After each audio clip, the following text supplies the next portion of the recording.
بسم الله الرحمن الرحيم.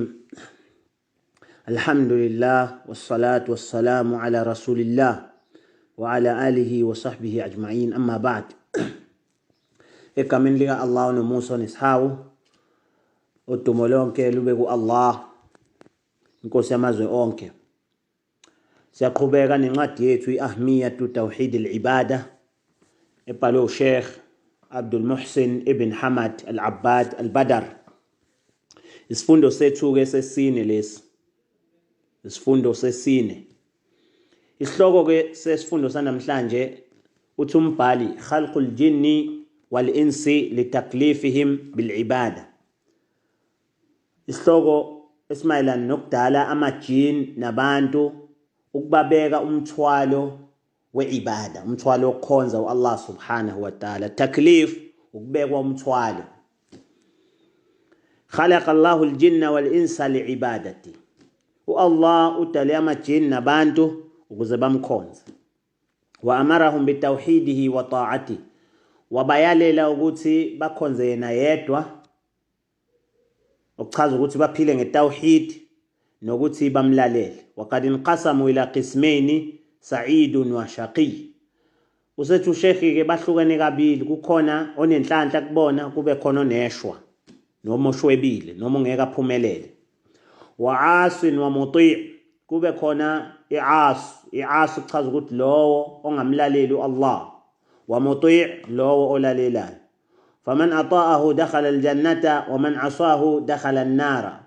Lowo omlalelayo Allah uzongena ejanna, bese kuthi lowo ongamlaleli Allah uzongena esihogweni. Qala Allahu azza wa jalla, wa Allah uthi walau shi'na la atayna kulla nafsin hudaha walakin haqqa alqawlu minni la amla anna jahannama min aljinnati wan nasi ajma'in.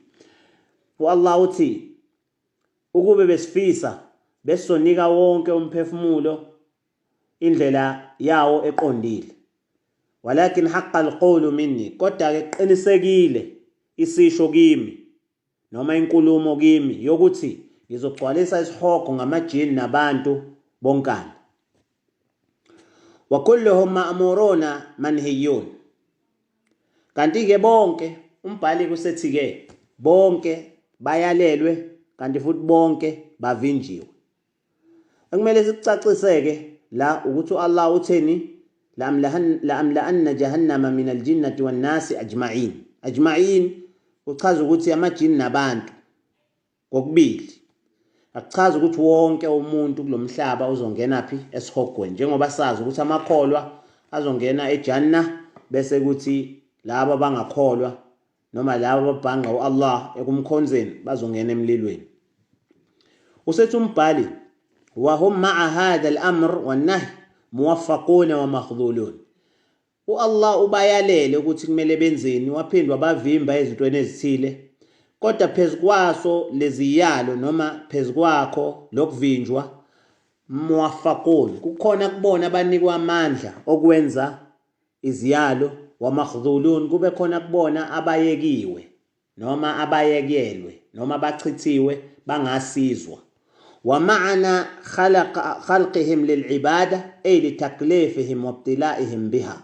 Kanti kuchaza ukuthini ukuthi ubadalele ibada? Kuchaza ukuthi ubadalela ukubeka ibada emahlombe abo bese ebavivinya ngayo ukuthi bayayenza yini noma abayenzi. Waqila almuradu biqawli illa liya'budun. Kanti-ke lawo Allah ethi illa liya'budun ukuze bangikhonze, ezinye izazi zithi kuchaza ukuthi man amana minhum, lowo okholwayo kubona ngimdalela ukuthi angikhonze. Qala al-Qurtubi fi tafsiri. Kanti usolwazi uQurtubi kwincazelo yakhe yeQur'an uthi qila inna hadha khasun fi ma sabaqa fi ilmi Allah annahu ya'budu, ukuthi lokho kulowo othizeni, lowo osekukhona olwazini la Allah ukuthi uzomkhonza uAllah. Fajaa bi lafdhi al-umum wa ma'nahu al-khusus. Kube sekuzake amazwi noma umusho othatha obamba konke jikelele, kuthi bonke jikelele badalelwe lokho, kodwa-ke incazelo yakho ethile ukuthi labo uAllah abanika amandla ukuthi bamkhonze. والمعنى وما خلقت أهل السعادة من الجن والإنس إلا ليوحدون. Incazelo ke ekugcineni ukuthi angidalanga abantu bempumelelo from abaqhamuka kumajini noma abaqhamuka kubantu ngaphandle ukuthi bakhonze mina ngedwa. وقال ابن كثير في تفسير أي إنما خلقتهم لآمرهم بعبادتي. وابن كثير وتفسير yake yena uthi Allah uthi ngibadale ukuze ngibayalele ngokuthi bangikhonze la lihtiyaji ilayhim, angibadalelanga ukuthi nginesidingo mhlambe kubo ngisidingayo.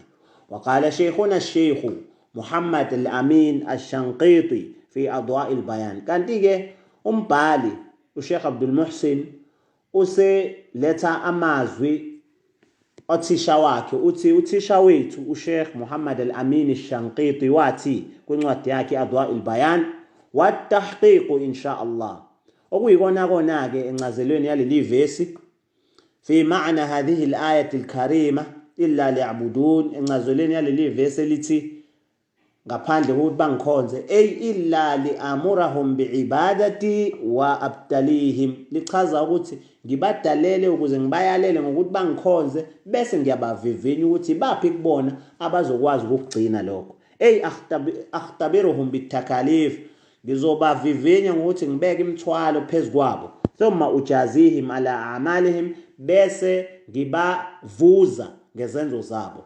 In khairan fa khair, mabenzo kuhle ngibanike okuhle, wa in sharran fa shar, mabenzo kubi bazothola okubi futhi. وإنما قلنا إن هذا هو التحقيق في معنى الآية لأنه تدل عليه آيات محكمات من كتاب الله. kungani ke sithe iyona ncazelo kuyiyona yona le yaleli verse, kungenxa yokuthi kunamanye amavesi acacile aqhamuka encwadini kaAllah akhomba lokho. فقد صرح تعالى في آيات من كتابه أنه خلقهم ليبتليهم أيهم أحسن عملا. Njengoba Allah ecacisile encwadini yakhe emavesini amaningi ukuthi ubadalele ukubavivinya ukuthi imuphi kubona wenza izenzo ezinhle kunazo zonke. Wa annahu khalaqahum liyajziyahum bi'amalihim, nokuthi ke futhi ubadalele ukubavuza ngalezo zenzo abazenzile. Qala ta'ala fi awwali surati Hud, wa Allah uthi eqaleni kwesurati Hud, وهو الذي خلق السماوات والأرض في 6 أيام وكان عرشه على الماء. uthi Allah uyena lo wadala amazulu nomhlaba ezinsukwini eziyisithupha kanti isihlalo sakhe sobukhosi sasisemanzini. Usethi ke uSheikh Muhammad al-Amin al-Shanqiti mayiqeda kuveza leli verse thumma bayyana al-hikmata fi dhalika faqala, wase Allah ekuveza ubuhlakani kulokudala wathi liyabluwakum ayyukum ahsanu amala, ukuze anvivinye ukuthi muphi kunina onezenzo ezinhle kunazo zonke. Wala in qulta innakum mab'uthuna min ba'di al-maut la yaqulanna alladhina kafaru in hadha illa sihrun mubin. Kanti uma ungabatshela Muhammad uthi kubona nizovuswa emva kokufa, nizovuswa kwabafileyo, bazothi laba bangakholwa bazothi ngempela lokho sitshela kona kuumlingo ocacile. Waqala ta'ala fi awwal surati al-mulk, kanti Allah eqaleni kwesurati al-mulk uthi alladhi khalaqa al-mauta wal hayata liyabluwakum ayyukum ahsanu amala, ulowo odale ukufa nokuphila ukuze anvivinye ukuthi imuphi kunina onezenzo ezinhle kunazo zonke. Waqala ta'ala fi awwal al-kahf, waphindu Allah wathi futhi eqaleni kwesurati al-kahf inna ja'alna ma 'ala al-ardi zinatan laha linabluwahum ayyuhum ahsanu amala, ngempela sidalile emhlabeni lokho okukona okusemhlabeni njengobuhle bomhlaba ukuze sibavivinye ukuthi baphi kubona abanezenzo ezinhle kunazo zonke. فتصريحه جل وعلا في هذه الآيات المذكورة بأن حكمة خلقه للخلق هي ابتلاؤهم أيهم أحسن عملا يفسر قوله ليعبدون. usethi kuSheikh ukucacisa okuvela kulama verse lawo esiwabalulile ukuthi ubuhlakane kubadaleni ukuthi ubadalele ukuze abavivinye ukuthi baphi kubona benza izenzo ezingcono kunazo zonke. Lokhu-ke kuyincazelo yaleli vesi elithi liya'budun, ukuze bangikhonze, okuchaza ukuthi ukuze ngibavivinye ukuthi baphi bazokwenza ngempela lokho kubona. Wa khairu ma yufassaru bihi al-Qur'an. Usethi uSheikh Muhammad Al-Amin Al-Shanqiti Sheikh wombhali noma uthisha wombhali usethi kanti kokungcono ongachaza iQur'an ngakho ukuthi uyichaze ngeQur'an. iQur'an izichaze yona incazelo engcono kunazo zonke izincazelo ongazinika ngencwadi kaAllah subhanahu wa ta'ala. Kanti-ke siyama isihloko la, sizoqhubeka kwesifundo sesihlanu. Allah mayesinika amandla. Wa sallallahu ala Muhammadin wa ala alihi wa sahbihi ajma'in.